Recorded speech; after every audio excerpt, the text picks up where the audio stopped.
नमस्कार विद्यार्थी मित्रांनो, स्वागत आहे तुमचं SK MPSC अकॅडमी या आपल्या यूट्यूब चॅनलमध्ये। आज दिनांक 16 ऑक्टोबर 2024 वार आहे बुधवार। तुमच्यासाठी घेऊन आलो आहे संपूर्ण वृत्तपत्र विश्लेषण, ज्यामध्ये या ठिकाणी आपण Loksatta newspaper, the Indian express, the Hindu या न्यूजपेपरमध्ये ज्या कोणत्या न्यूज स्पर्धा परीक्षा दृष्टिकोनातून आपल्यासाठी महत्त्वाच्या असतात त्यांना या ठिकाणी आपण डिस्कस करत असतो। जी काही आजची डिस्कशन आहे त्यामध्ये या ठिकाणी आपण national commission for protection of child rights, राष्ट्रपती राजवट, बायो बँक, राजकीय पक्ष व चिन्ह, central drug standard control organisation आणि थार्ड सिस्टीम या संदर्भात ज्या काही एकूण न्यूज आपल्याकडे आलेल्या आहेत त्या सर्व न्यूजना मित्रांनो या ठिकाणी आपण MCQ प्रश्नांच्या माध्यमातून स्टडी करणार आहोत।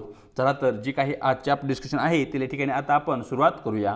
मित्रांनो, या ठिकाणी आजचा जो काही आपला पहिला प्रश्न आहे तो आहे national commission for protection of child rights या संदर्भात। सरळ जो काही प्रश्न आहे तो प्रश्न पाहूया।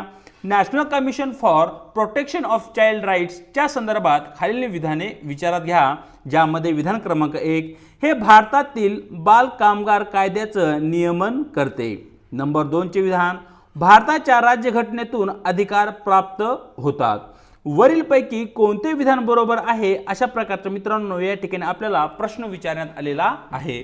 तर सर्वप्रथम या ठिकाणी जे काही मित्रांनो या ठिकाणी NCPCR आहे, ज्याला या ठिकाणी आपण national commission for protection of child rights म्हणतो, याच्याविषयी चर्चा करूया। तर मित्रांनो या ठिकाणी आपल्या देशामध्ये जे काही महिला असतील किंवा जे काही बाल आहेत किंवा बालके आहेत यांच्यावर मोठ्या प्रमाणावर अन्याय अत्याचार होताना आपल्याला दिसतात, कारण ही जी घटके आहेत आपल्या समाजात ती अन्याय अत्याचाराप्रती खूपच संवेदनशील असलेली दिसतात। मग त्यांचे जे काही अधिकार आहेत, त्यांचे जे काही महत्त्व आहे आपल्या समाजामध्ये, त्याला प्रोटेक्ट करणं आपल्याला गरजेचं आहे। आणि त्या दृष्टिकोनातून जे काही बालके आहेत या बालकांच्या हक्काचं संरक्षण करण्यासाठी केंद्र सरकारकडून national commission for protection of child rights या संस्थेची या ठिकाणी निर्मिती करण्यात आली आहे। ही जी संस्था आहे आपल्या देशामध्ये जे काही विविध कायदे आहेत त्या कायद्याचा या ठिकाणी रिव्ह्यू करते आणि त्याचबरोबर ते जे कायदे आहेत त्याचं योग्य प्रकारे परीक्षण करून आवश्यक असणारे जे काही सुझाव आहेत, सल्ले आहेत ते केंद्र सरकारला या ठिकाणी देण्याचं कार्य करते। आणि त्याचबरोबर जे काही सेफगार्ड सध्याच्या कायद्यामध्ये लागू करण्यात आले आहेत ते कशा प्रकारे इम्प्रूव्ह केले जाऊ शकतात या संदर्भात एक प्रकारचा सल्ला देण्याचं कार्य मित्रांनो या ठिकाणी national commission for protection of child rights या संस्थेकडून केलं जातं। म्हणजे या ठिकाणी जे काही बाल कामगारांचे कायदे आहेत त्या कायद्याचं नियमन या संस्थेकडून केलं जात नाही। म्हणजे या ठिकाणी विधान क्रमांक 1 आपलं चुकीचं राहील आणि त्याचबरोबर मित्रांनो विधान क्रमांक 2 ही या ठिकाणी आपलं चुकीचं राहील, कारण या ठिकाणी जे काही commission of protection of child rights act 2005 च्या अंतर्गत या ठिकाणी national commission for protection of child rights यांना अधिकार प्राप्त झाले आहेत, ते भारतीय राज्यघटनेतून प्राप्त झालेले नाहीये। परिणामी प्रश्न क्रमांक 1 चे योग्य उत्तर राहील पर्याय डी, विधान क्रमांक 1 आणि विधान क्रमांक 2 ही दोन्ही विधानं या ठिकाणी आपली चुकीची राहतील। पाहूया प्रश्न क्रमांक 2 जो की मित्रांनो या ठिकाणी राष्ट्रपती राजवटी संदर्भात आहे। सरळ जो काही प्रश्न आहे तो प्रश्न या ठिकाणी पाहूया।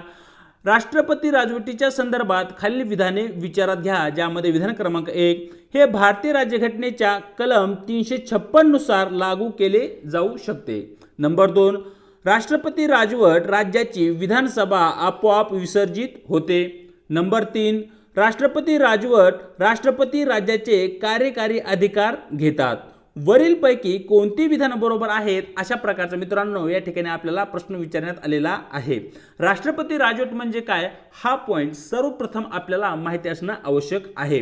जेव्हा एखाद्या राज्यामध्ये विधानसभा विसर्जित होते किंवा ती स्थगित होते किंवा एखाद्या राज्यामध्ये जे काही मुख्यमंत्री आहे किंवा त्यांचं जे काही मंत्रिमंडळ आहे ते जर घटनेच्या तरतुदीनुसार कार्य करत नसेल किंवा तशा प्रकारचं कार्य करण्यास ते जर असक्षम असतील तर अशा परिस्थितीमध्ये त्या ठिकाणी एखाद्या राज्यामध्ये राष्ट्रपतीकडून राष्ट्रपती राजवट ही आपल्या घटनेच्या कलम 356 च्या अंतर्गत लावली जाऊ शकते।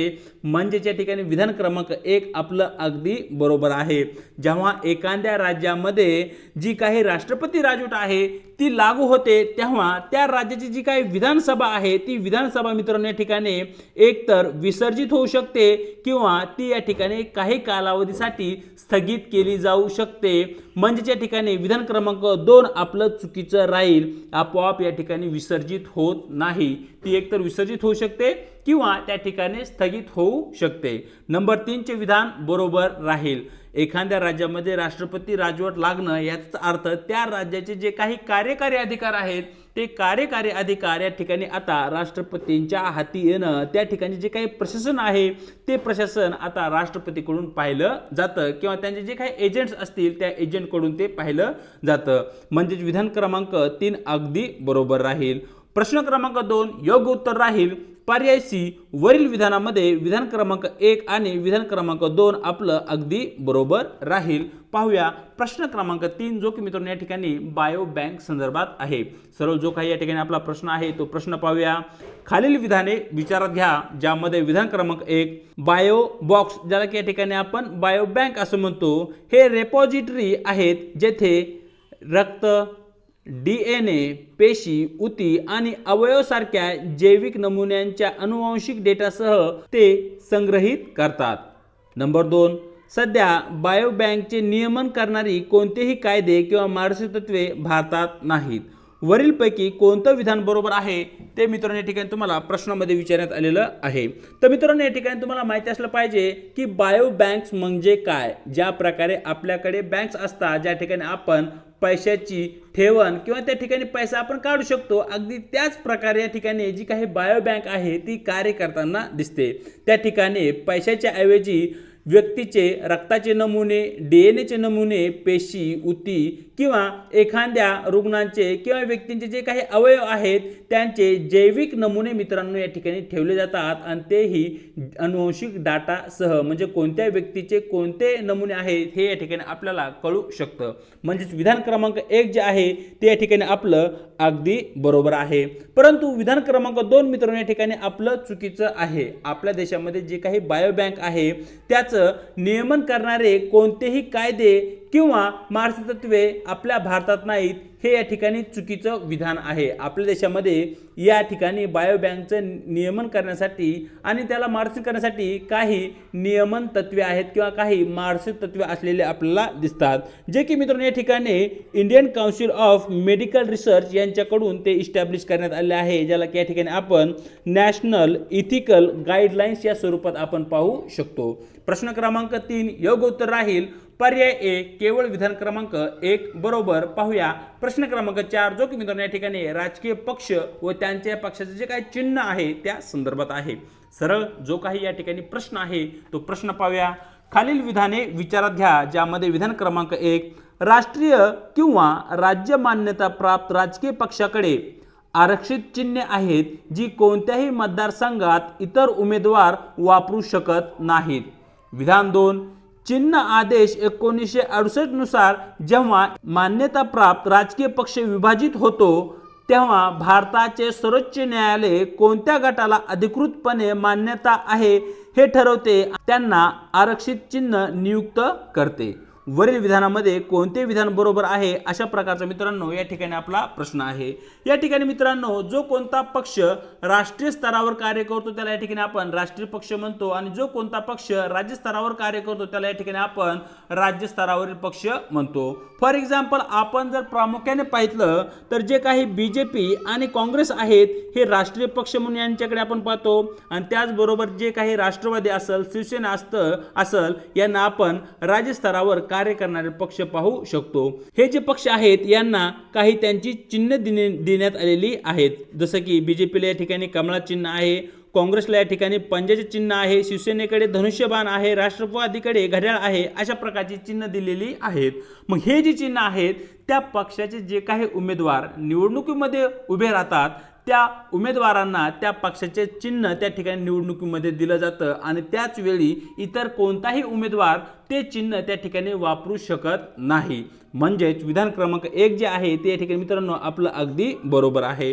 परंतु जर एखाद्या परिस्थितीमध्ये जो काही मूळ पक्ष आहे त्यामध्ये फूट पडली असता, ती फूट कोणत्याही कारणावर पडू द्या, ती फूट पडल्यानंतर जे काही 2 गट या ठिकाणी निर्माण झाले आहेत, फॉर एक्झाम्पल गट A आणि गट B, यापैकी मूळ गट कोणता हे ठरवण्याचा अधिकार आणि त्याचबरोबर त्या गटाला त्या पक्षाचे जे काही चिन्ह आहे ते देण्याचा अधिकार मित्रांनो या ठिकाणी भारतीय निवडणूक आयोगाला आहे, तो या ठिकाणी भारताच्या सर्वोच्च न्यायालयाला नाहीये. म्हणजे या ठिकाणी विधान क्रमांक 2 आपलं चुकीचं राहील. परिणामी प्रश्न क्रमांक 4 चं योग्य उत्तर राहील पर्याय ए केवळ विधान क्रमांक 1 बरोबर. पाहूया प्रश्न क्रमांक 5 जो की मित्रांनो या ठिकाणी central drug standard control organisation संदर्भात आहे. सर्व जो काही या ठिकाणी आपला प्रश्न आहे तो प्रश्न पाहूया.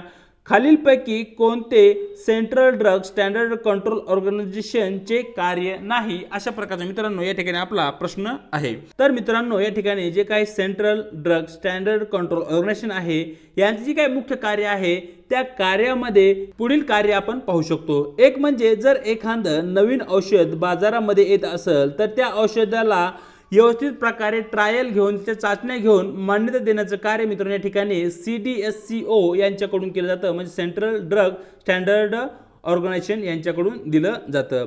त्याचबरोबर या ठिकाणी एखादं जे औषध आहे त्याचे जे काही क्लिनिकल चाचण्या असतात त्या चाचण्या करणं आणि त्यांचं निरीक्षण करणं आणि त्याचबरोबर जे काही औषध या ठिकाणी बाजारपेठेमध्ये आलेलं आहे किंवा आपण आयात करणार आहोत त्या औषधाची गुणवत्ता काय आहे हे तपासण्याचं आणि त्याचं निरीक्षण करण्याचं कार्य मित्रांनो या ठिकाणी central drug standard control organisation यांच्याकडून केलं जातं. म्हणजे या ठिकाणी जे काही कार्य आपण सी या क्रमांकावर पाहतो ते या ठिकाणी मित्रांनो सेंट्रल ड्रग स्टँडर्ड ऑर्गनायझेशनचे कार्य असलेलं आपल्याला दिसत नाही. म्हणजे जे काही आपण औषध निर्यात करतो त्याचं नियमन या ठिकाणी central drug standard control organisation यांच्याकडून केलं जात नाही. परिणामी आपलं योग्य उत्तर राहील पर्याय सी. पाहूया आजचा आपला शेवटचा प्रश्न जो की मित्रांनो या ठिकाणी थार्ड सिस्टीम संदर्भात आहे. सरळ जो काही या ठिकाणी आपला प्रश्न आहे तो प्रश्न पाहूया. The primary function of terminal high altitude area defence, ज्याला की इन शॉर्ट मध्ये थार्ड असे म्हणतो, सिस्टीम इज टू. हे काय आहे असं सरळ आपल्याला या ठिकाणी प्रश्नामध्ये विचारण्यात आलेलं आहे. तर मित्रांनो या ठिकाणी थार्ड म्हणजे काय, it is a anti defence system. Anti defence system म्हणजे काय, त्या ठिकाणी जे काही क्षेपणास्त्र विरोधी संरक्षण प्रणाली आहे त्याला या ठिकाणी आपण थार्ड असे म्हणतो. आणि अमेरिका या देशाने थार्ड या सिस्टीमची या ठिकाणी मित्रांनो विकास केलेला आहे. जसं की S-400 जे आहे ते रशियाकडून निर्माण करण्यात आलेलं आहे. अगदी त्याचप्रमाणे थार्ड ही जी पद्धती आहे ती अमेरिकेकडून या ठिकाणी निर्माण करण्यात आलेली आहे. या ठिकाणी नेमकं जे थार्ड आहे ते कशा प्रकारे कार्य करतं हे आपल्याला या ठिकाणी माहिती असणं आवश्यक आहे. जेव्हा एखादा देश दुसऱ्या देशासोबत युद्धामध्ये गुंतलेला असतो, जसं की सध्या आपण इस्रायल आणि हमास पाहू शकतो यांच्यामध्ये युद्ध चालू आहे. त्याचबरोबर रशिया आणि युक्रेन यांच्यामध्ये युद्ध चालू आहे आणि इराण आणि इस्रायल यांच्यामध्येही सध्या संघर्ष पेटलेला आपल्याला दिसत आहे. जेव्हा शत्रू राष्ट्राकडून मित्रांनो या ठिकाणी मिसाईल्स किंवा जे काही क्षेपणास्त्र आहेत एखाद्या देशावर डागले असतात त्या ठिकाणी हवेतच ती जी क्षेपणास्त्र आहेत त्यांना नष्ट करण्यासाठी जी काही प्रणाली आपण विकसित करतो त्याला ठिकाणी आपण क्षेपणास्त्र विरोधी संरक्षण प्रणाली असं आपण त्या ठिकाणी म्हणतो. आणि अगदी त्याच प्रकारे मित्रांनो या ठिकाणी थार्ड कार्य करताना आपल्याला दिसते. प्रश्न क्रमांक 6 योग्य उत्तर राहील पर्याय बी, intercept ballistic missile during their final phase of flight. तर अशा प्रकारे मित्रांनो दिनांक 16 ऑक्टोबरचं जे काही आपलं वृत्तपत्र डिस्कशन आहे ते या ठिकाणी आपण पूर्ण केलं आहे. व्हिडिओ आवडला तर व्हिडिओ लाईक करा, आपल्या मित्रांसोबत शेअर करा आणि आपल्या लेक्चर सिरीजविषयी तुम्हाला काय वाटतं हे कमेंट बॉक्समध्ये नक्की कळवा. चॅनलवरती जर नवीन असाल तर चॅनलला एकदा अवश्य सबस्क्राईब करून घ्या आणि त्याचबरोबर व्हिडिओच्या डिस्क्रिप्शन बॉक्समध्ये देण्यात आलेली टेलिग्राम चॅनलची जी काही लिंक आहे त्या ठिकाणी तुम्हाला आपले टेलिग्राम चॅनल सुद्धा जॉईन करायचे आहे, ज्याच्या माध्यमातून आपल्या प्रत्येक व्हिडिओच्या लिंक्स त्याचबरोबर स्पर्धा परीक्षेसंदर्भात महत्त्वपूर्ण ज्या काही अपडेट आहेत त्या अपडेट मित्रांनो या ठिकाणी तुम्हाला भेटून जातील. आणि विशेष बाब म्हणजे लवकरच्या ठिकाणी जी काही आपली डिस्कशन आहे त्याची PDF फाईल ही मित्रांनो त्या ठिकाणी अवेलेबल करून दिली जाणार आहे. आज इथे थांबत आहोत, भेटूया एका नवीन व्हिडिओ सोबत.